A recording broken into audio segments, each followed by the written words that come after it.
Hello from London. In today's lesson, we're going to talk about empathy. Like a lot of the topics we've discussed, this is something you're already familiar with.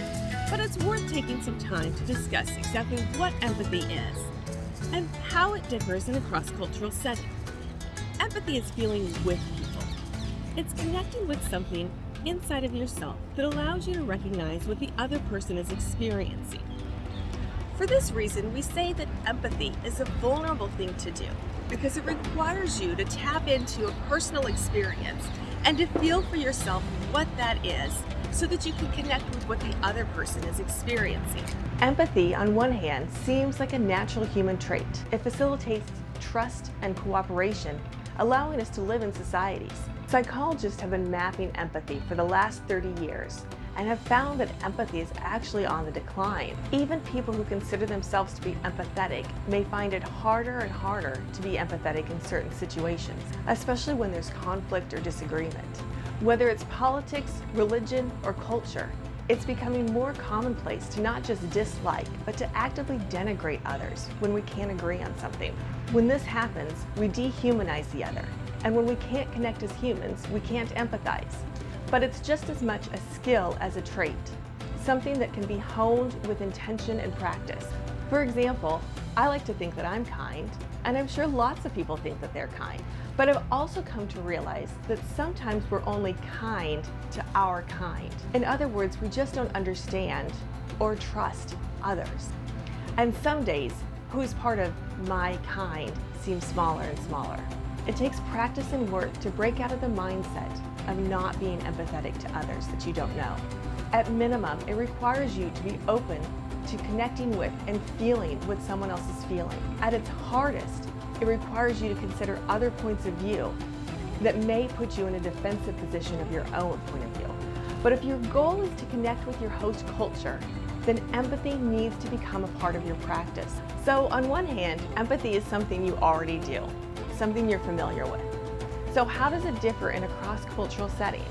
What makes cultural empathy different is that you need to adopt another perspective, another way of thinking, in order to understand why the person is feeling the way they do. It doesn't mean that you have to agree with their perspective, but you need to validate it, recognize that it's true.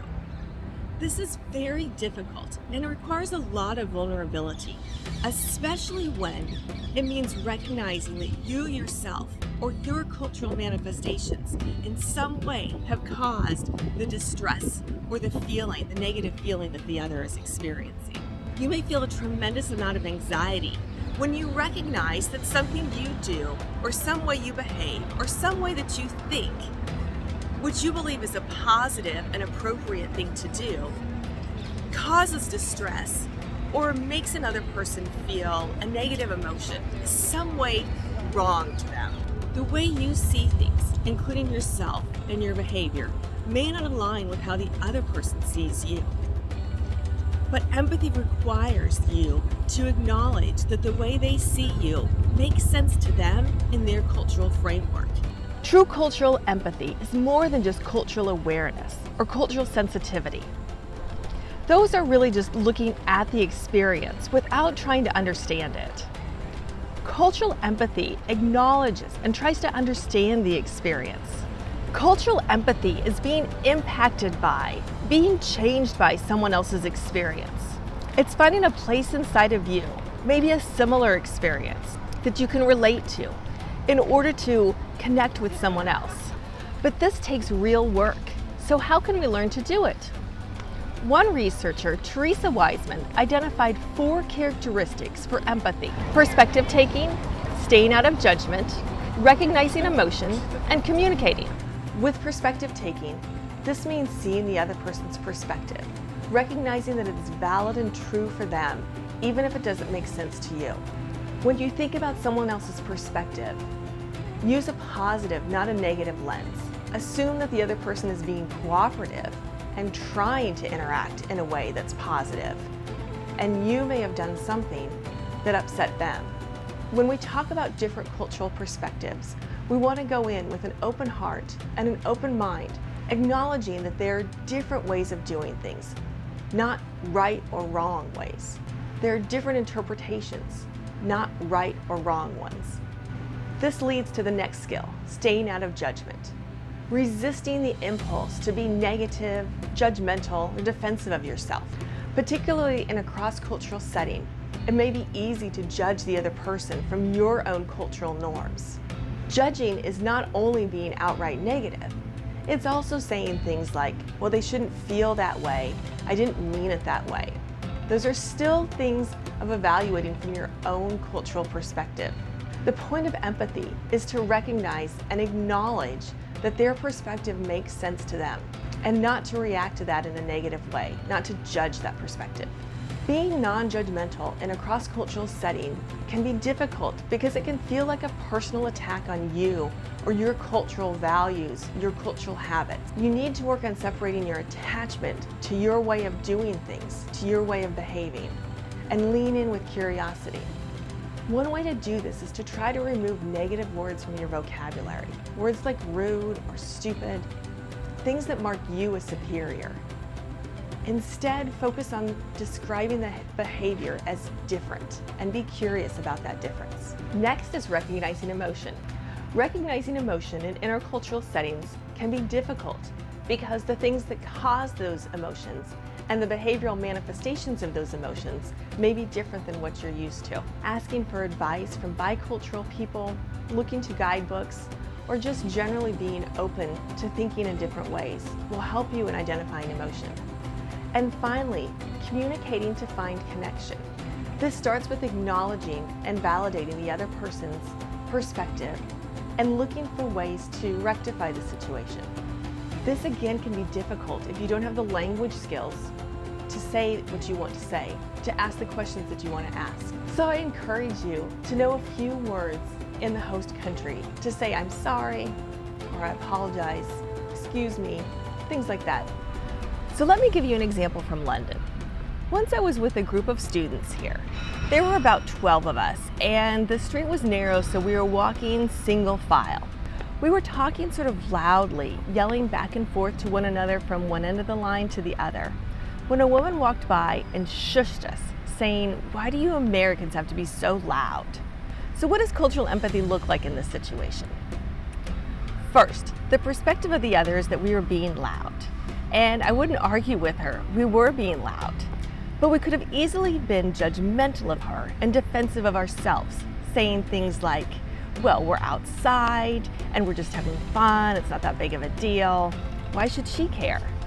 But when I think about the emotion behind it, which I imagine to be a sense of frustration or irritation, I can try to put myself in her cultural shoes. Maybe what she feels is a sense of frustration that she's found a quiet neighborhood in London, which is pretty rare, and someone's disrupting it with noise. She might feel that public spaces are shared spaces and we should respect one another.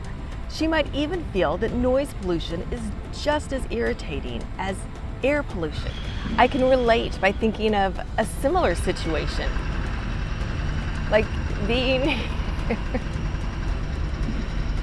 like trying to film a video next to a construction site. And I can communicate, quietly and respectfully of course, that we will do better. Honing your cultural empathy can take some work. You're going to need to rely on some of the skills we've been working on, including understanding your host culture, understanding your own culture, and your intercultural communication skills. It can be helpful to find support from others. In particular, you might look for guidance on understanding others' perspectives from people who are familiar with both your culture and your host culture. But for the rest of cultural empathy, it's going to have to come from inside of you, from a desire to want to connect with others, from an open heart and an open mind that will embrace new perspectives and respect differences. This can be easy to do if it doesn't threaten your values, but it can be really hard to do if it does. It can create a sort of cognitive dissonance in you. In other words, that uncomfortable feeling of reconciling what you know to be true about yourself, that you're kind, thoughtful, polite, and how someone else sees you in a particular moment, perhaps as thoughtless, disrespectful, or rude. It can be really hard to do if it threatens your values, your self-esteem, your identity. So what I ask of you is just to be aware of this and to work on it. Being empathetic doesn't mean you give up being who you are. It doesn't mean you trade out your values and perspectives. It just means that you're willing to understand and appreciate someone else's. It means that you find a way to validate and dignify someone else's experience in order to connect with them. Enacting cultural empathy means practicing what I call the AND principle. The AND principle means that I can hold two seemingly contradictory values and beliefs at the same time. That in validating one of them, I'm not disregarding the other one. I'm layering it on. I understand that both can be true. I am polite, and I sometimes behave in ways that someone else might see as disrespectful. Most of us want to be kind and respectful in other cultures, and we only distance ourselves when it becomes hard or negative. But that's the work of empathy. I encourage you to lean into the hard stuff, the discomfort of it, and know that on the other side of that difficult process is the opportunity to learn from others and to grow.